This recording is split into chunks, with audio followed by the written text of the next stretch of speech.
Pelatih Korea Selatan U23 tantang Garuda Muda. Sintayong temukan sumber gol baru. Punggawa Garuda Muda yang dapat pujian dari JITZES. Simak informasi selengkapnya sebagai berikut.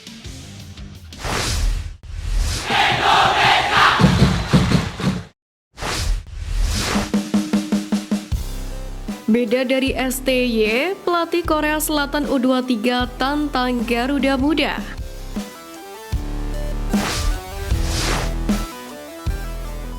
Peningkatan performa yang ditujukan oleh Timnas Indonesia U23 turut mengundang perhatian pelatih Korea Selatan U23, Hwang Sun-hong.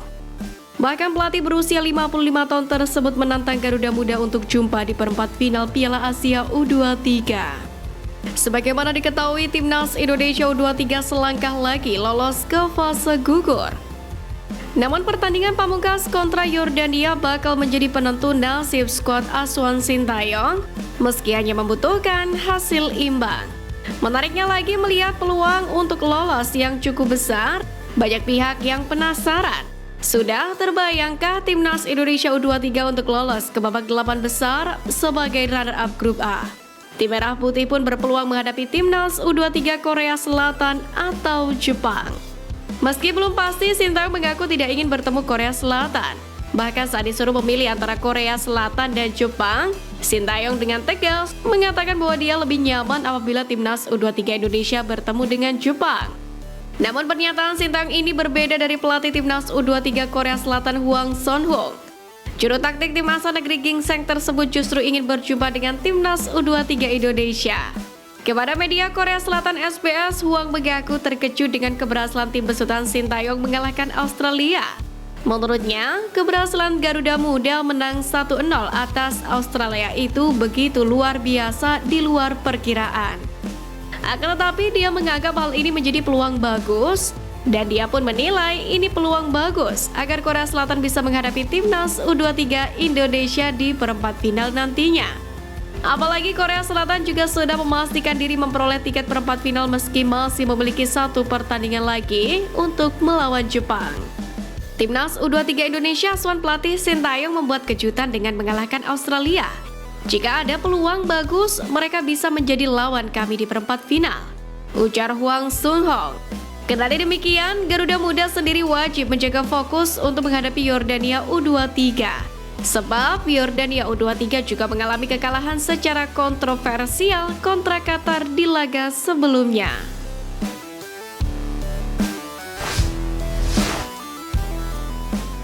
Punggawa Garuda Muda yang dapat pujian dari JITZES. Pertama, Witan Sulaiman. Seperti diketahui, JITZES dan Witan Sulaiman sempat bermain satu tim saat memperkuat Timnas Indonesia di kualifikasi Piala Dunia 2026 zona Asia. Keduanya saling bahu-membahu membawa Timnas Indonesia mengalahkan Vietnam. JITZES ikut mencatatkan namanya di papan skor saat skuad Garuda menang telak 3-0, yakni atas The Golden Star Warriors di Maidin Stadium. Dikutip dari kanal Yusa Nugraha, JITZES mengakui bahwa Witan Sulaiman merupakan winger berbakat. Bersama dengan Egy Maulana Fikri, JITZES menilai keduanya memiliki keberanian untuk bermain di antara lini lawan dan memiliki kualitas skill yang tinggi. Kedua, Pratama Arhan.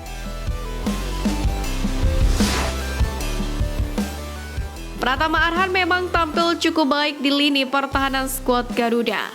Meski jarang mendapatkan menit bermain di level klub, Arhan selalu menunjukkan konsistensi permainan ketika dipercaya mengawal fullback kiri Timnas Indonesia. Bersama Asnawi Mangkualam, JITZES mengakui bahwa keduanya memiliki kemampuan yang cukup baik, dengan Arhan memiliki kelebihan dalam lemparan ke dalam. Ketiga, Rizky Ridho.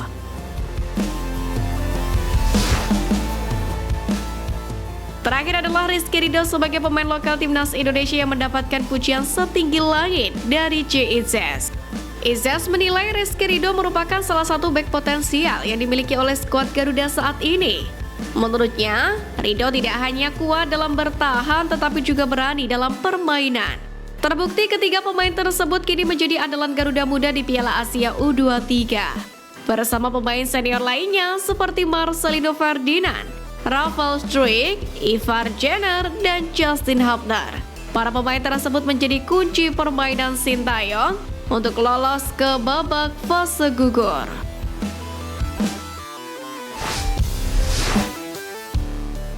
Hadapi Yordania U23, Sintayong temukan sumber gol baru.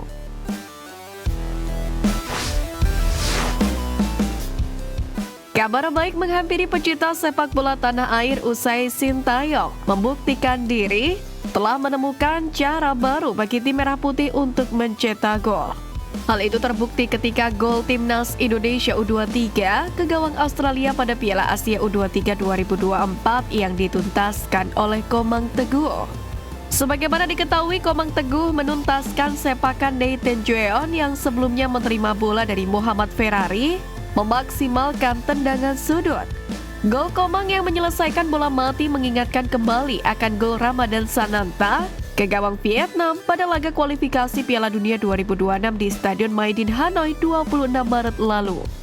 Ketika itu Sananta memastikan Indonesia menang 3-0 setelah menerjang bola hasil bola sundulan Egy Maulana Fikri yang membentur tiang setelah berusaha memaksimalkan bola liar buntut dari sepak pojok Tom Hae. Dua gol dari sepak pojok dalam dua laga di level kelompok umur yang berbeda mengindikasikan sepak pojok tak sekedar dilaksanakan tanpa tujuan berarti. Jika di tim senior, Jordi Amat, Elkan Bagot, Sandy Walsh, atau Rizky Ridho menjadi target man dari situasi tendangan sudut, maka tugas tersebut kini diemban oleh Komang Teguh, Rizky Ridho, dan Muhammad Ferrari di timnas Indonesia U23, yang mana saat ini tengah berlaga di Piala Asia U23 2024. Menghadapi Yordania pada laga terakhir, jurus tendangan pojok pun bisa menjadi alternatif opsi selain serangan open play atau lemparan Pratama Arhan yang sudah mulai dikenal luas oleh banyak lawan timnas Indonesia. Skuad Garuda Muda sendiri membutuhkan poin baik dari kemenangan maupun hasil imbang dari pertandingan melawan Yordania, yakni untuk memastikan tiket ke babak perempat final Piala Asia U23 2024. Bukan tak mungkin sepak pojok bisa menjadi sumber gol timnas Indonesia U23 dalam mengupayakan tiket ke babak perempat final.